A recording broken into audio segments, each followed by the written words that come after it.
April 16th, 1945, 2:30 a.m., beneath the Reich Chancellery, Berlin. The air in the bunker is stale, sour with sweat, cigarette smoke, and the faint metallic tang of damp concrete. Somewhere above, the city groans. Artillery thumps like a distant heartbeat, each impact vibrating down through layers of earth and steel. A single light flickers in the corridor, its hum unnervingly loud in the silence between explosions. You can almost feel the pressure in your chest.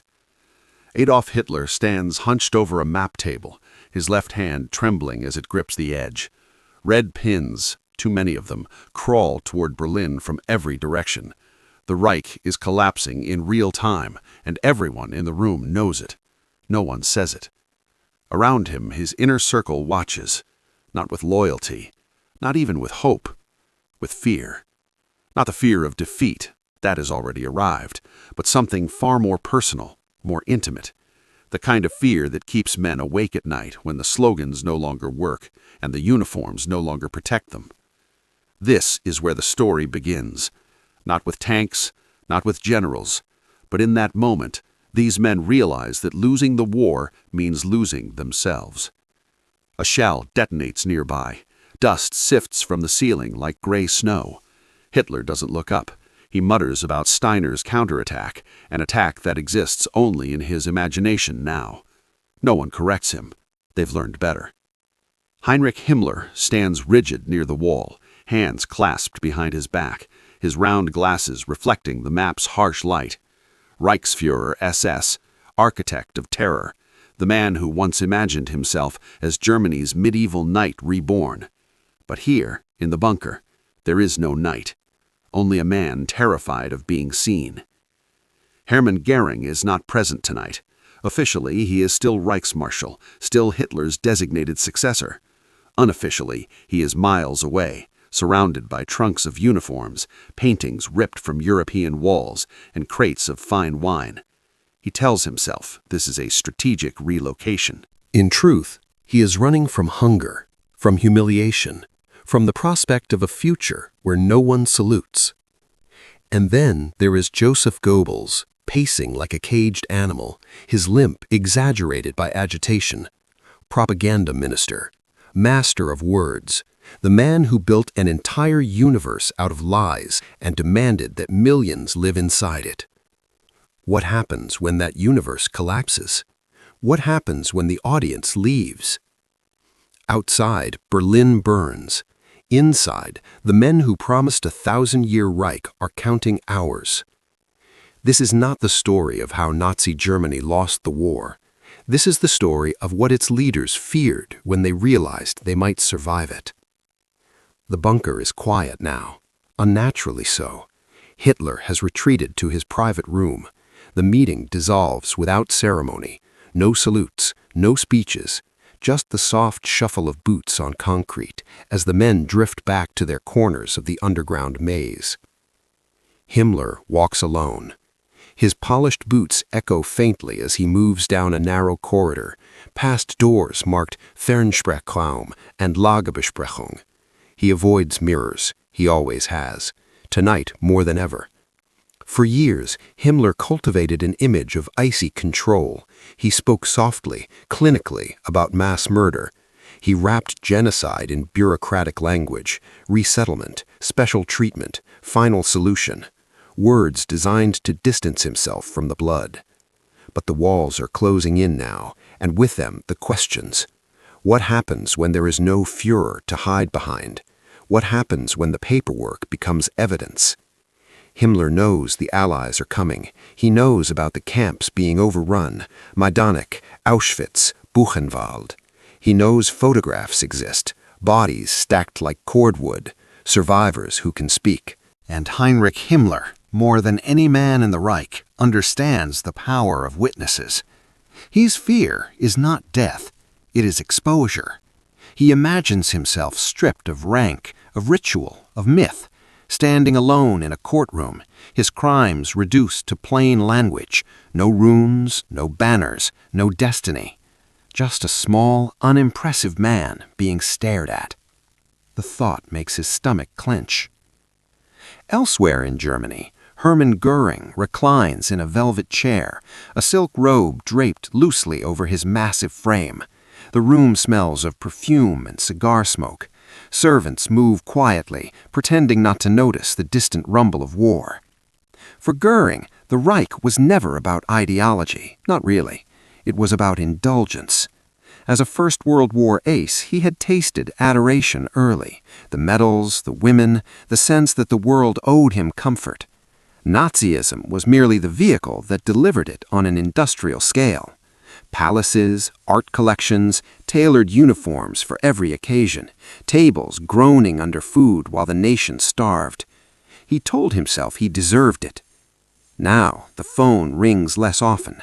Reports are vague, evasive. The Luftwaffe, once his pride, is a shadow, its pilots boys and old men, its fuel tanks dry. And Göring is afraid.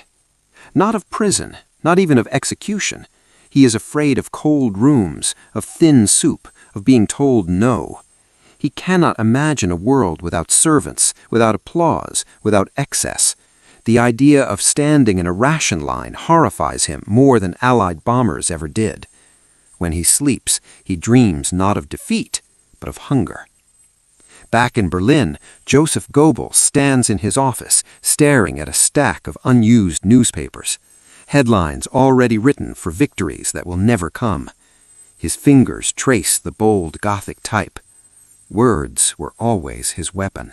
He believed, truly believed, that reality could be bent if you shouted loudly enough, often enough. That belief carried him through Stalingrad, through Kursk, through the firestorms of Hamburg and Dresden. But now, the words feel thin. Outside his door, secretaries whisper. The radio crackles with contradictory reports.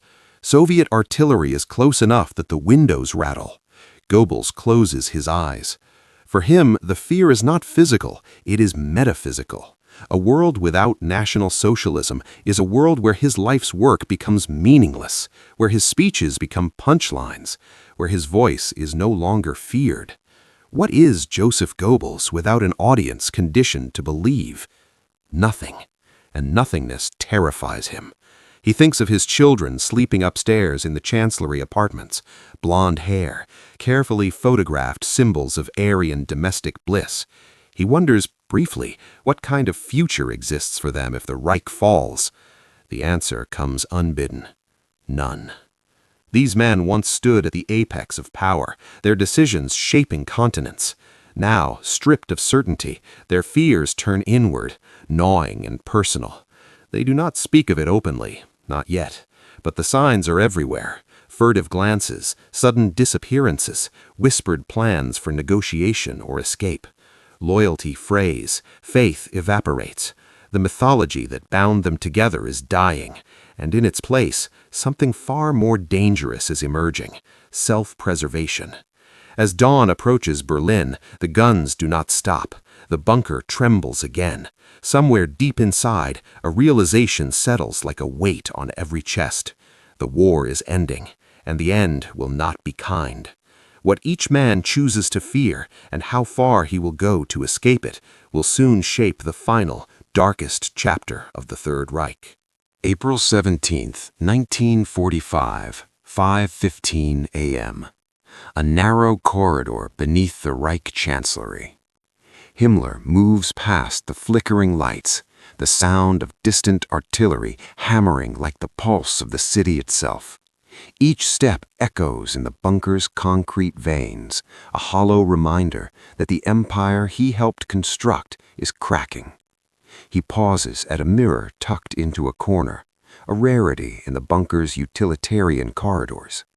His reflection is exacting, merciless. Round spectacles, thinning hair combed tight, expression rigid. This is a man who always sought control, over lives, over events, over the narrative of history itself. And yet, the reflection staring back at him is a stranger. You can almost see the calculation in his eyes, the same eyes that once coldly orchestrated deportations, now narrowing at the thought of personal disgrace. Himmler fears humiliation more than death. It is the ultimate enemy for a man whose identity has been built on secrecy, meticulous order, and perceived superiority.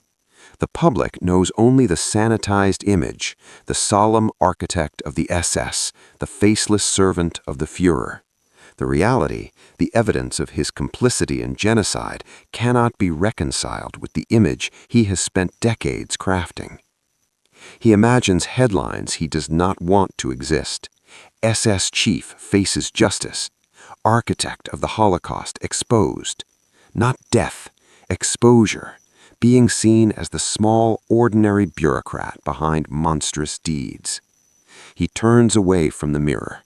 Every footstep reverberates against the concrete, a reminder that escape is limited, that time is finite, and that the world outside will not wait for the man who once thought himself untouchable.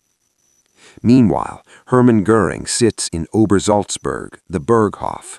He is surrounded by comfort, the rugs, the paintings, the smell of cigars, but even luxury cannot anesthetize the gnawing fear in his gut. Reports arrive sporadically, each one more damning than the last. The Luftwaffe is a ghost. Cities are burning. The Allies press forward with inexorable precision.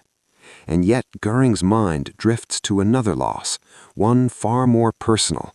His comforts, the velvet chairs, the wine, the adulation, gone in an instant. The thought makes him tense, his fingers twitching over the armrest. He has long been adept at using charm and opportunism to deflect danger, but charm is useless against starvation, cold, and the indignities of humiliation. When the Allies enter Germany, he will not be a hero, a statesman, or a warlord. He will be a man in a prison uniform, stripped of ceremony and rank, a spectacle of disgrace. And that, more than any bomb or battlefield defeat, terrifies him. Goebbels is different. His terror is existential. He does not fear hunger, cold, or exposure in the traditional sense. He fears irrelevance. The collapse of the Reich is a collapse of his entire worldview, his raison d'être. He paces the office in Berlin, muttering fragments of speeches aloud. His voice echoes against the walls, a desperate attempt to convince himself that reality can still be manipulated. Each word feels hollow. His propaganda, once so potent, so all-encompassing, has failed to shield even the German people from the harsh truth. He imagines a world in which the Nazi message has disappeared, where children learn history without his gloss, where books he wrote are burned instead of celebrated. The very thought is intolerable. He stops pacing, staring at his reflection in a window. Berlin burns outside, and in the glass he sees not a propagandist, but a man facing a void. His identity, his purpose, his life's work, all hinge on a regime that is collapsing faster than he can control. Goebbels cannot save the Reich, but he can cling to its ideology as if holding it tightly could stave off oblivion. Back in the bunker, Himmler's thoughts turn to contingency. Negotiation, bribery, surrender, whatever might preserve some shred of dignity. He considers contacting the Allies, playing the role of a repentant bureaucrat. But the thought is poisoned by his own pride. Could I live with myself if I betrayed Hitler, if I betrayed the Reich? And yet, the idea of public shame gnaws at him like a rat at the roots of a tree. He imagines being paraded in front of journalists, his rank meaningless, his authority evaporated. The man who orchestrated mass murder would be reduced to a punchline, a cautionary tale. The mental strain is visible. He grips the railing tightly, knuckles white, eyes darting nervously. One wrong word, one misplaced action, and the fantasy of escape could crumble. Fear, Himmler realizes, is contagious, and it has infected everyone. Above them, the city convulses in flame and smoke. Shells puncture the skyline. Berlin is falling. Each man, in his own way, faces the mirror of his fears, whether it is humiliation, loss of comfort, or existential annihilation. And yet, Within these fears lies a dangerous truth. The more personal the dread, the more irrational and desperate their actions will become. Decisions will no longer be strategic, they will be selfish. In the coming days, those fears will dictate the choices that shape the final hours of the Third Reich. Himmler will flirt with betrayal. Göring will scheme to protect himself at any cost. Goebbels will cling to ideology until the very end, dragging his family into the abyss. Each fear is a thread. Pull the wrong one and the entire tapestry unravels. And someone is watching. Someone is waiting to see which man will crack first, which fear will overcome reason. The game has begun. April 20th, 1945, 6 p.m., the Führer bunker, Berlin. The bunker is suffocating. Smoke from distant fires curls in through the ventilation shafts, carrying the acrid scent of burning timber and scorched steel. The walls seem to press inward.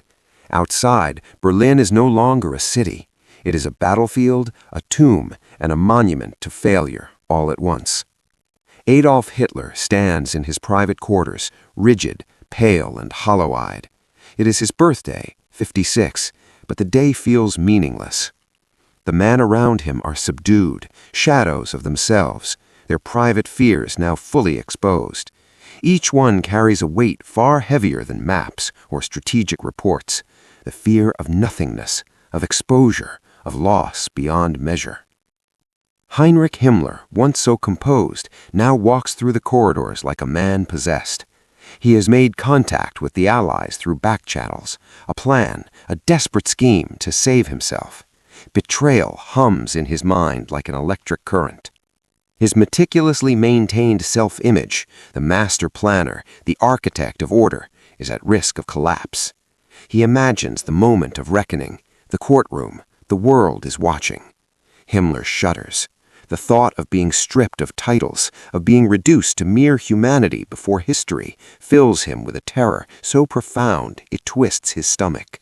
Hermann Göring, in contrast, is still at Obersalzberg, calculating, scheming, and desperate to survive. He sends telegrams to Hitler, offering loyalty even as the Reich teeters on the edge of ruin. Yet every word is a calculated gamble. Göring's fear is visceral. He cannot endure the loss of status, wealth, and comfort. The thought of a life without ceremony or indulgence is intolerable. Even as the Allies close in, he measures his options: surrender, flee, negotiate, whatever preserves the remnants of Göring's identity intact. Luxury for him is life itself, and losing it would be a death more unbearable than any shell or bullet. Joseph Goebbels paces the corridors, obsessively checking the news, listening to radio reports, writing and rewriting speeches that will never be delivered. His dread is ideological, existential. What is he without the Reich, without Hitler, without the machinery that gave his words power? For Goebbels, personal survival is meaningless if the Reich collapses. He imagines a world where children grow up knowing nothing of National Socialism, where his work vanishes into history as propaganda, lies, and folly. That world is intolerable.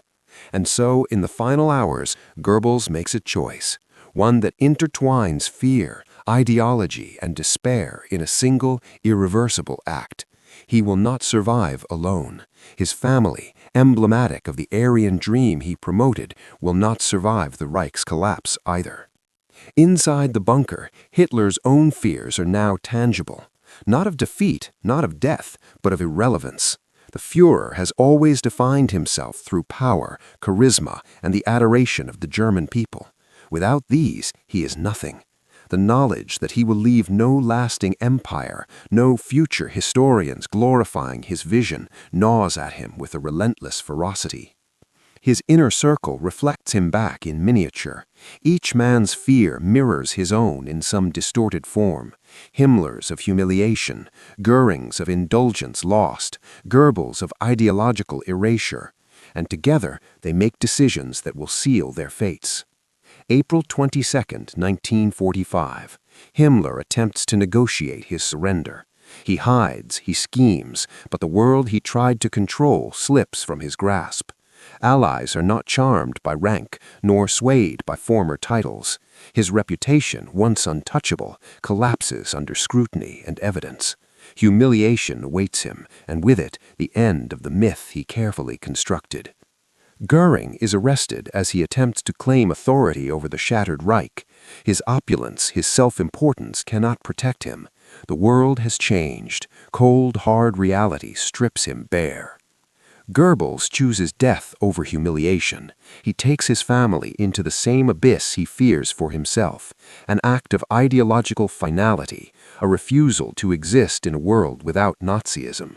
His fear of irrelevance and obliteration drives him to a choice both horrifying and inescapable. In the rubble-strewn streets of Berlin, the guns fall silent not because the fighting has ceased, but because those who once orchestrated destruction have succumbed to the very fears that history cannot ignore. The personal anxieties, the intimate gnawing dread of exposure, comfort lost, and meaning erased have dictated the end. The Third Reich ended not only through military defeat, but through the unraveling of the minds that led it. Psychological collapse, as much as strategic failure, shapes history. And for the men who once held the world in their hands, the abyss is complete. They confront the limits of power, the finality of personal fear, and the realization that nothing, not medals, not offices, not ideology, can shield them from themselves. The Reich is gone, the myth is shattered, and the fears that haunted Hitler's inner circle have become the ultimate testament to the human cost of absolute power wielded without conscience.